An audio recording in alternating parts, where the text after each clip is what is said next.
Hi everybody.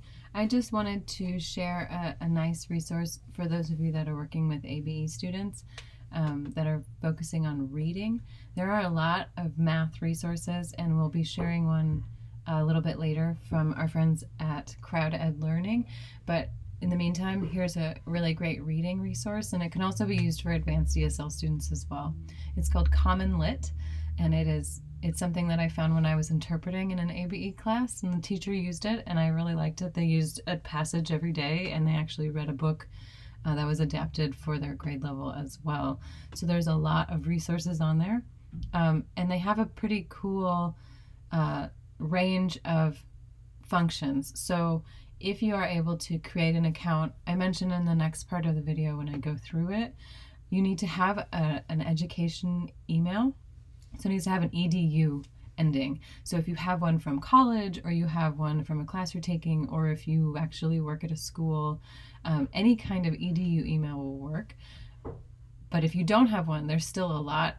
You can't create an account, so there'll be some functions that are blocked for you, but there's still a lot of resources, including all the texts. So, and you can stay tuned for that in the next part, and I'll go through the whole process of creating an account, and then even creating an account as a student, and then show you some of the stuff that you can see if you don't have an account as well. I think this would be a really great resource to use if you are tutoring someone that's practicing reading, of course, but there's a lot of great ways to do it, even if your student doesn't have access to the computer. So if they have a smartphone, if they don't have a smartphone, these are things that they might not be able to do because it's online based. So if they do have a smartphone, you don't need a computer, but if you do have one and they have one, then they can go to the website. It looks great on the phone. I tried it out. It's not a website that you have to zoom in and look at. It's created, it's an app. It looks great. So it'd be easy for them to access. So once you go and create an account, you can also you can share documents with them, so you can have them look through and find the text that you're reading together, and they could practice reading out loud to you over the phone. You could listen, and you're following along with your own text, so you can check that way. They also have lots and lots of discussion questions, so it would help kind of get a little bit more in depth into the analysis of the text. So for ABE students, for sure, and then for ESL students, if you're using it, would just be a great conversation practice to kind of talk about the text and practice their English at the same time. And one really cool thing about Common Lit is, it's great. It has a lot of different resources and a lot of different types of text, but it also shows paired texts. So one of the standards is like making sure that we're focusing on the text, to text and me, the text and a community, the text and another text. So they show a lot of compared media and different ways of comparing the text. So for example, in the next part, I pick an article about the animals and disease. It's like, how do animals compare to disease? And then how are animals related to disease? Then if you click on paired text, it kind of talks about the flu, and it talks about something else. So it's something related to the topic, so you can go a little deeper. And so maybe you read a text together in your class, and then homework is the other text, and then you have something to discuss in your next tutoring session. I think these articles are awesome. They go from grade 3 to grade 12, and they have post-secondary stuff if you have some advanced students. They also have Spanish texts, would be really cool if you're working with Spanish literacy students. It's a really great website. It's all free. It's all free to teachers and students. The only little caveat is that you have to have an education email address. If you don't, there's still a lot of free stuff, so I really recommend it. Let's go see how it works. So here's commonlit.org. This video is really helpful in explaining some of the resources that they have, and I recommend just checking it out. This is, I say in the video that this is for ABE students. That's where I've seen it used the most, but you can also use it for advanced ESL students, and there's lots of stuff that, you could use for any level. Just kind of focusing on it. It starts at 3rd grade and it goes to 12th grade, so you can see here. So if you click on library, I'm going to talk about login in a second and creating a free account, but first I want to show you what you can do without having a free account. So you could view all text, you can go through the units, you could just search. They have a bunch of books that are pretty cool. You can look through all of these, a lot of books. They have genre and grade level, literary device if you're working on those things, and text sets and theme, and they also have Spanish text. So I would recommend just kind of checking out. It might just give you some ideas to practice reading with your student. So if we look at featured content, so this is just an example and it might not be applicable to your, so let's look at, oh, this one's in Spanish. So let's look at one, might not be the right level, but just look at the example. So here's the title. You can download the PDF, of course, so you can just read along that way. You have the author, you have the grade level here, and then the Lexile number. And then you have the text. And it's cool. This is a pretty cool feature of this, is that they have these built-in vocabulary words. So when there's something that it might be a new word, they can just click here and see it. But if they were to print it out or just look at it as a PDF, it's down here as well. So that's cool. On the right-hand side, it talks about activities. So there's the annotation tool, which is cool because you can start to, you must be signed in. So I'm going to talk about the things that you can do when you have an account. Guiding questions are the same, so you can go to question number 1. So here's question number 1, and they would read this part and then answer this question. Commonly is also really aligned with the GED test, so a lot of the style of the questions are really similar, and it's good practice. And then there's assessment questions afterwards that they could answer. And this is something that even if they just have the PDF only, like that's the most that they could do, you can have access to these questions and ask them. And then there's some discussion questions as well to kind of talk about. So there's lots of things you can do with this text, even without having an account. And then up here you can see there's the text, that's where we are. And then there's paired texts. So these are texts that are related, and that you can do a mini unit on something you're interested in. There's related media, and this is something that's with an account. Teacher guide, the same, you need an account.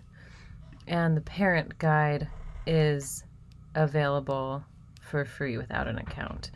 So you can use all of those resources as you want to. So that's how it would work if you don't have an account. If we go back, the reason that I say you need an account, you might not need an account, is because in order to get a free one, in order to get an account, you need to have an EDU email address. And you can have it with any EDU. So if you've recently been to school or you're in school now, you can use that. It doesn't have to be the school that you're working for. It just needs to have an EDU email address. So if you don't have that, that's no problem. I showed you what you could do without it. There's still lots of resources for you to do that. Otherwise, if you do have one, so I happen to have one because I used to work for city colleges, and I still have the email address. So I'm going to do that. So you would click other. You would type in the name of where you work.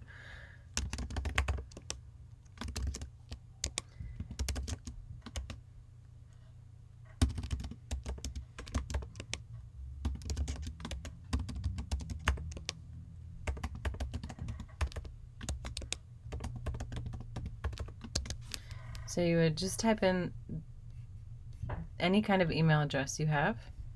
I'll just save it. So you're a teacher, the student has access. So my student has access. This is pretty cool. You can say my student always has access to internet. They only have sometimes, or they don't, or they have no access at all. I have no access to devices and or internet at all. So that's another, has very limited access. So it will give you information. So let's just do that one so that we can show that one.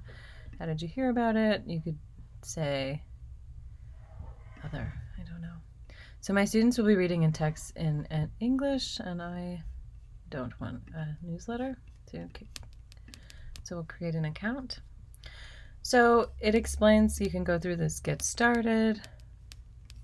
It kind of explains what to do.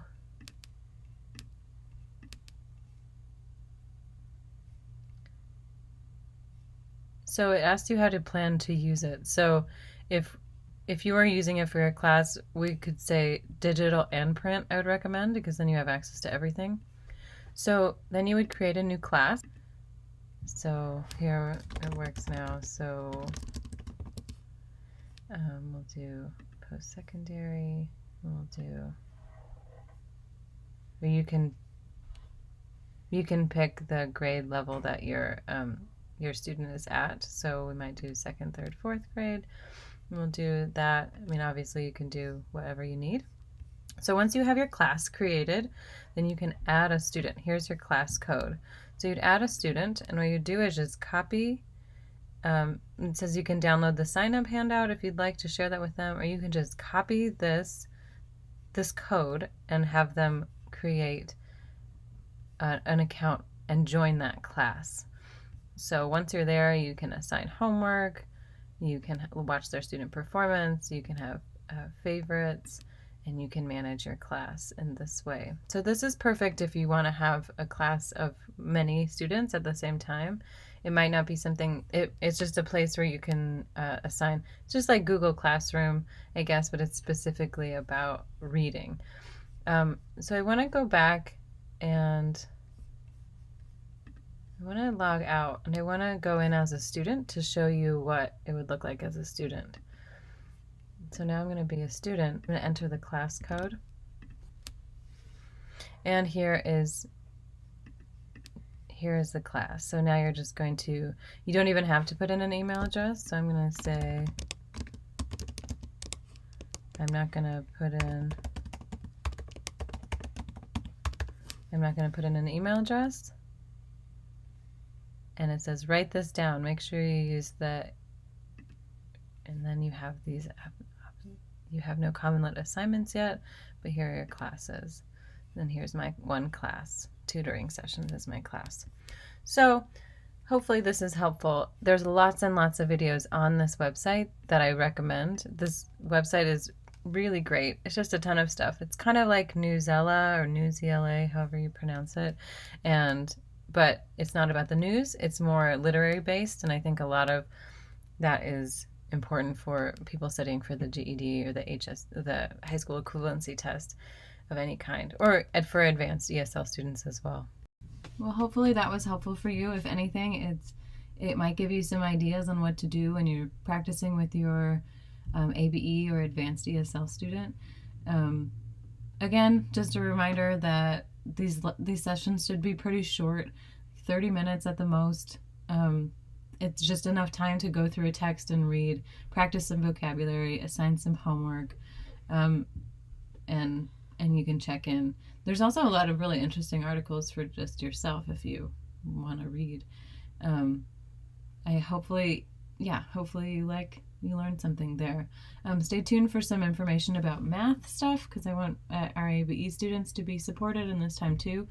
But I know there are a lot of math resources online right now. People were struggling to find some reading stuff, so I wanted to share this one with you. And again, this could even be something that if you had to do over text, if your student didn't even want to talk on the phone, you can text answers and questions and assign them things. But it is dependent on a smartphone and or a computer. So there are other resources that I've shared before about things you can do without. And I've heard of some people in the country and in Illinois focusing on kind of like a mail order technique to tutoring. So they've been printing out materials and dropping them off at their tutor's house. Often we did not share that information with our tutors, and I don't really recommend it unless you have a specific arrangement. But if someone doesn't have a computer or a smartphone, printing materials could be something that's available to you, but we need to speak with your organization to see if there's a neutral way to do that, and maybe you drop them off at the site in an envelope and then the student can come get them. But I don't recommend going to students' homes or sharing that information with anyone, of course. So let me know how that works out, and if there's any more topics that you're interested in. I see that you're watching the videos, so I'm glad. I hope they're giving you some peace of mind in this time. So in the meantime, stay well, and we'll talk soon.